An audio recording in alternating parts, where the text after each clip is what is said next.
The journey of an artist begins in a place you cannot map. It starts not with a brush or a pen, but with a way of seeing the world. The artist is, at their core, a visual thinker. They don't just look at a tree, they see the memory of every tree they have ever climbed. They see the texture of the bark, the way sunlight filters through the leaves like a forgotten dream, and the stories hidden within its rings. This isn't just about observation, it's about a deep, immersive experience with the world around them. Their minds are vast, sprawling galleries of past memories, fleeting feelings, and abstract shapes, all waiting to be called upon for inspiration. It is a beautiful and sometimes overwhelming way to exist. This way of thinking is not linear. It does not follow a straight path from A to B. Instead, it is a dance, a swirl of interconnected ideas and images. An artist might be inspired by the color of a stranger's coat on a rainy Tuesday. That color might remind them of a specific shade of blue from a childhood crayon box. This memory, in turn, might evoke a feeling of innocent joy, or perhaps a twinge of sadness for a time that has passed. Suddenly, an entire universe of emotion and narrative is born from a single, simple observation. This is the magic of the artist's abstract imagination, a powerful tool that weaves the threads of the past into the tapestry of the present. You see, for the artist, memory is not a dusty archive of facts. It is a living, breathing entity. It's a source of raw material as vital as paint or clay. These memories, both the joyful and the painful, are the pigments they use to color their work. An old love letter, the smell of a grandmother's kitchen, the sting of a scraped knee, all of it is fuel.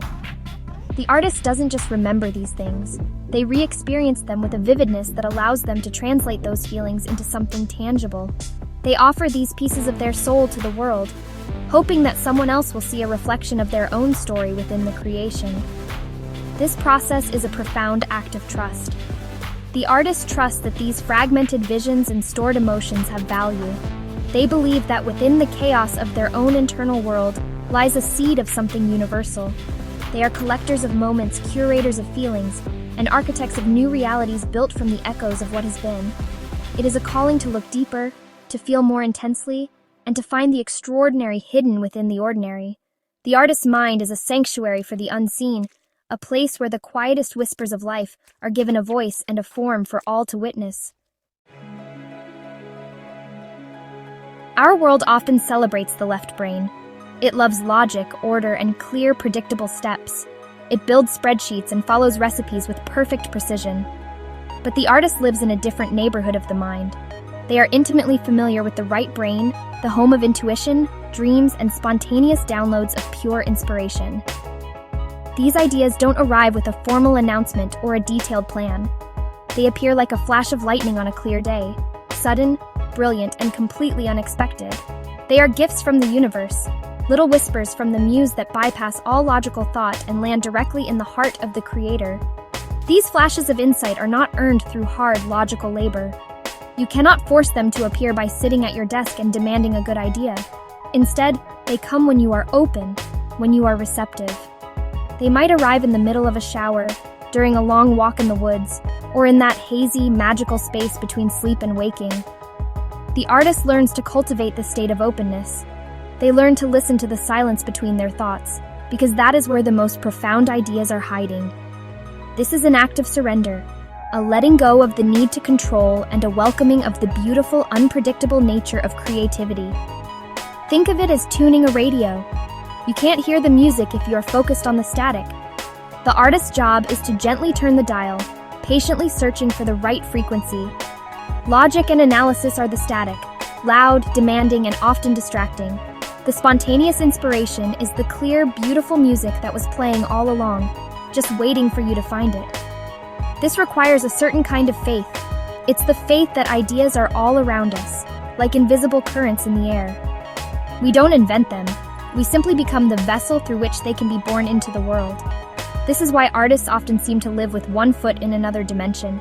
They are constantly listening for something that others might not hear. They trust these intuitive hits, even when they don't make sense. A painter might suddenly feel an overwhelming urge to use a color they've never used before.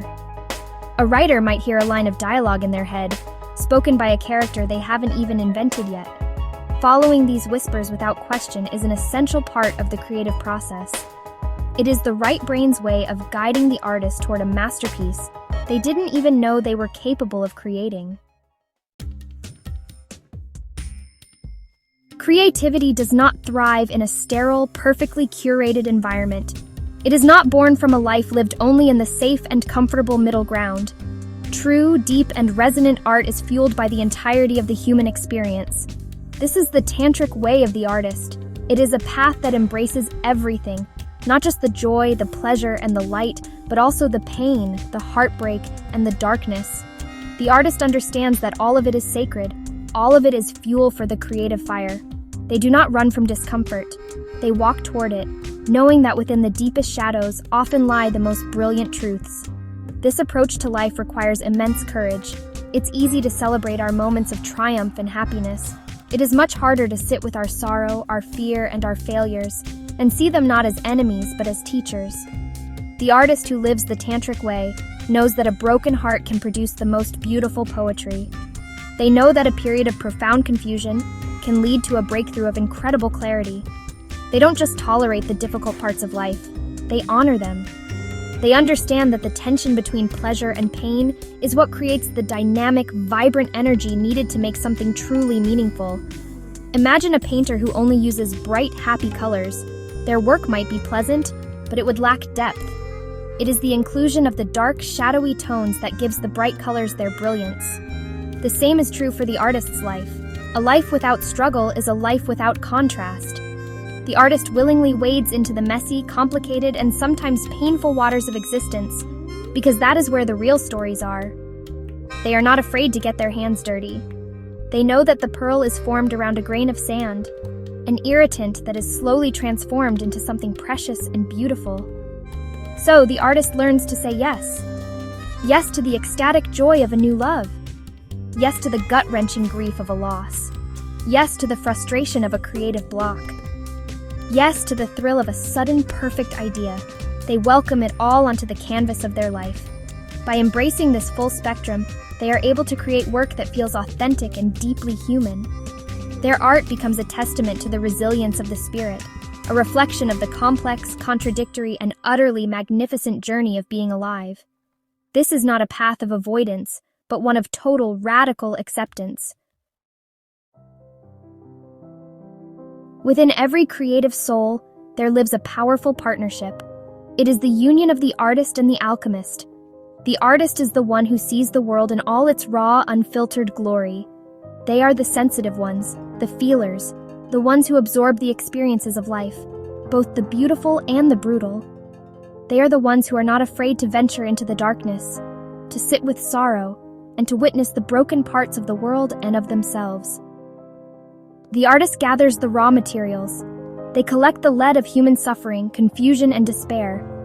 But the artist alone cannot complete the transformation. This is where the alchemist steps in. The alchemist is the magical, transformative force within the creator. They take the heavy, dark lead gathered by the artist and begin the sacred process of turning it into gold. This is not a denial of the darkness, it is a transmutation of it. The alchemist looks at a painful memory and sees the potential for a powerful story. They look at a feeling of deep loss and find the universal truth of love hidden within it. They are the masters of perspective, the ones who can find the light hidden in the most unexpected places. This is the miracle of creation. This partnership is essential to the artist's journey. Without the artist, the alchemist would have no raw material to work with. Their transformative powers would be useless without the willingness to engage with the difficult parts of life. And without the alchemist, the artist would simply drown in the darkness. They would be overwhelmed by the weight of the world's pain, with no way to process it or give it meaning.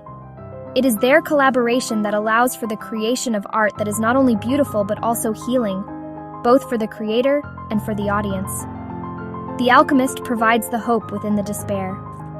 Think of the blues musician who sings of hardship and poverty. The artist in them has lived and witnessed that struggle. But it is the alchemist who transforms that pain into music that is soulful, cathartic, and strangely uplifting. They take the lead of suffering and spin it into the gold of shared human experience. Every great work of art contains this alchemical process. It is the act of taking something that feels like a burden and turning it into a gift. It is the ultimate act of creative resilience, proving that even from our deepest wounds, something of immense value and beauty can be born. While the artist's journey is, deeply rooted in the mysterious and the intuitive, it really cannot exist on chaos alone. Inspiration may be a wild, untamed force, but giving it form requires a different kind of energy.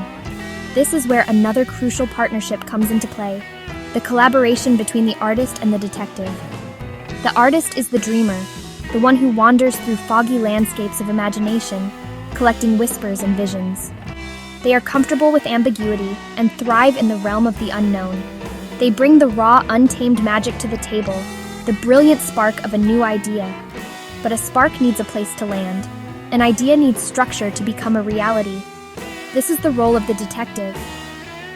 The detective archetype brings logic, curiosity, and a methodical approach to the creative process. When the artist presents a wild, abstract concept, the detective asks the important questions. How can we make this work? What are the pieces of this puzzle? What is the underlying structure that will support this vision? The detective doesn't dismiss the artist's chaotic inspiration. They honor it by seeking to understand it and give it a coherent shape. They are the ones who look for clues, follow the threads, and piece the evidence together. This interplay is, honestly, a delicate dance. If the detective takes over too early, they can strangle the fragile new idea with too much logic and criticism. The artist needs the freedom to play and explore without judgment. But if the artist is left to their own devices for too long, their brilliant ideas might remain as fleeting vapors, never solidifying into a finished piece of work. The magic happens when they learn to work together. The artist generates the energy, and the detective channels it. The artist throws the paint at the canvas, and the detective helps find the composition within the beautiful mess. This partnership allows the creator to balance the right brain's spontaneity with the left brain's need for order. It is the novelist who has a flash of inspiration for a character, the artist, and then sits down to meticulously outline the plot, the detective. It is the sculptor who has a vision of a form trapped in a block of stone, the artist, and then carefully calculates the precise cuts needed to release it, the detective. Creativity is not just about wild abandon. It is also about dedicated, focused work. It is the marriage of chaos and order, intuition and intellect, that brings a masterpiece to life. Every creative endeavor includes a terrifying, essential phase, the fog. This is the part of the journey where the initial thrill of inspiration has faded, but the final destination is not yet in sight. It is a place of deep confusion, uncertainty, and doubt. The path disappears. The map is useless. You are surrounded by a thick mist, and you can't tell if you are moving forward, backward, or in circles. This is the moment when most people want to quit. The discomfort of not knowing is so intense that turning back to the familiar seems like the only sensible option. But the true artist knows this fog is not the end. It is part of the process.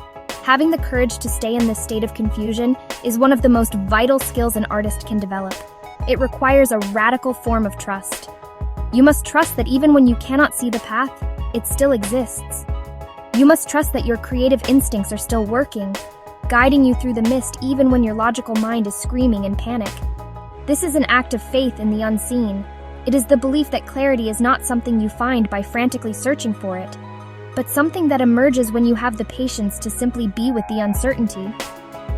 Think of it like developing a photograph in an old-fashioned darkroom. For a long time, you are working in complete darkness, with only a faint red light to guide you. You agitate the paper in the chemical bath, trusting that an image is slowly forming, even though you cannot yet see it clearly. To turn on the main lights too early would be to destroy the picture forever.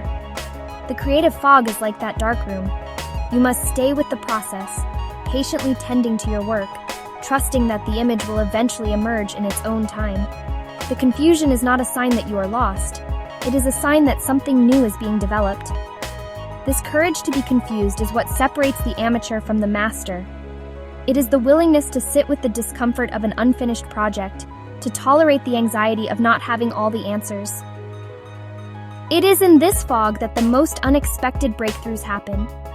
When you stop fighting the confusion and simply allow it to be, your mind starts to work in different ways. You make connections you wouldn't have made otherwise.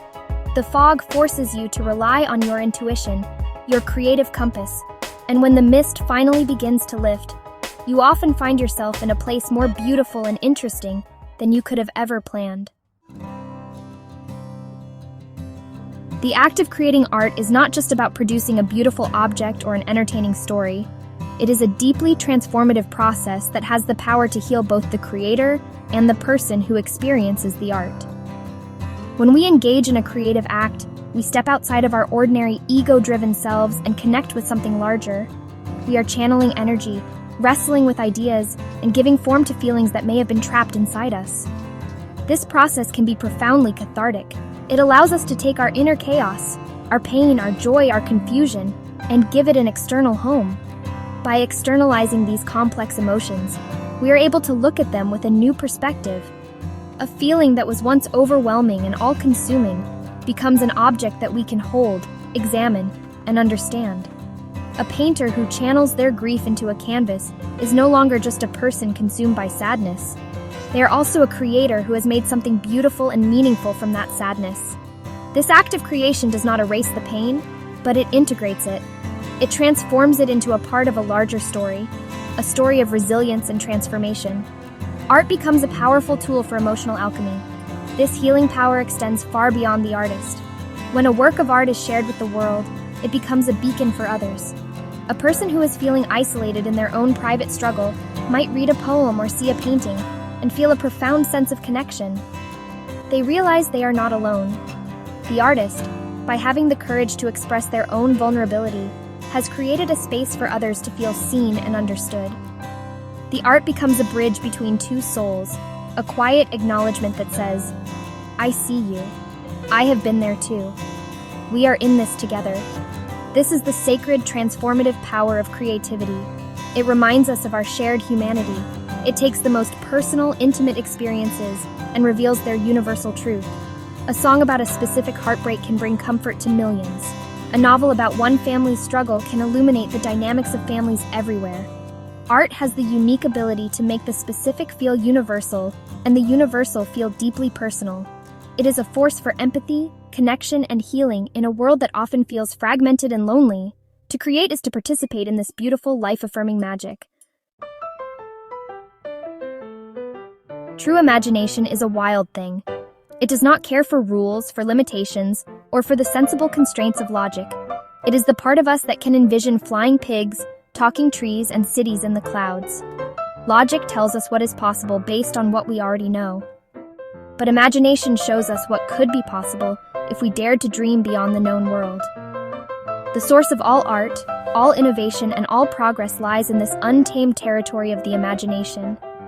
It is our innate ability to break free from the chains of the expected and to venture into the realm of pure potential. Our society often tries to domesticate the imagination. From a young age, we are taught to color inside the lines, to follow instructions, and to prioritize practical, logical thinking. We are told that daydreaming is a waste of time, and that our wild, imaginative ideas are silly or unrealistic. Over time, many of us learn to lock our imagination away, treating it like a childish toy we have outgrown.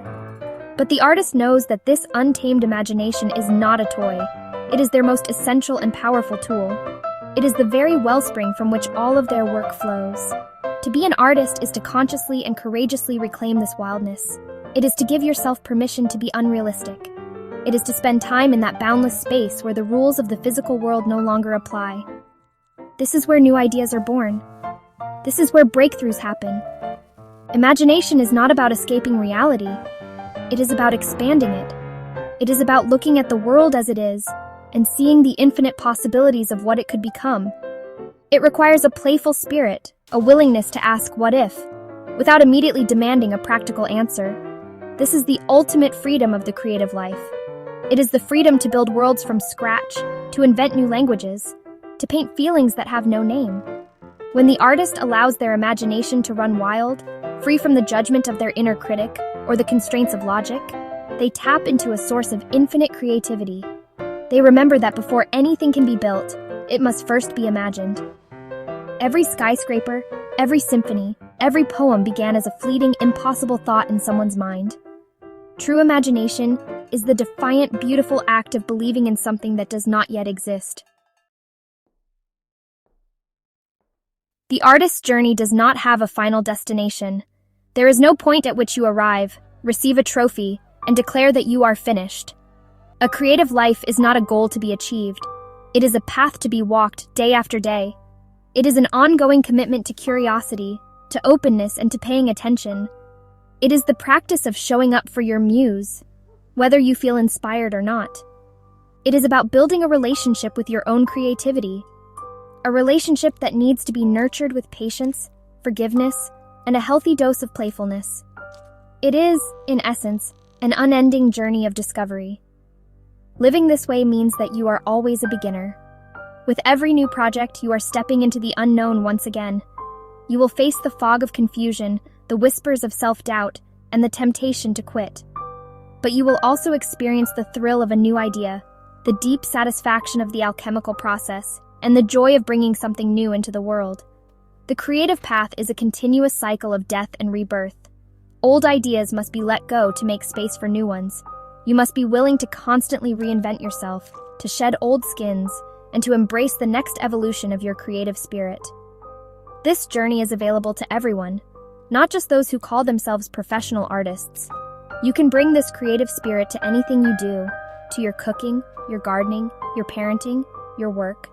It is a way of approaching the world with a sense of wonder and a willingness to engage with life as a co-creator. It means choosing curiosity over fear. It means seeing the potential for beauty and meaning in the ordinary moments of your day. A creative life is simply a life that is amplified, a life lived with more vibrancy, more connection, and more courage. Ultimately, the artist's journey is about the process, not the product. The finished paintings, poems, and songs are lovely souvenirs of the trip, but the real treasure is the person you become along the way. You become someone who is more resilient, more empathetic, and more attuned to the magic of the world. You learn to dance with chaos, to find wisdom in your wounds, and to trust the invisible forces that guide you. You learn to live in a state of perpetual wonder, and that, more than any masterpiece, is the true work of art. The journey itself is the destination,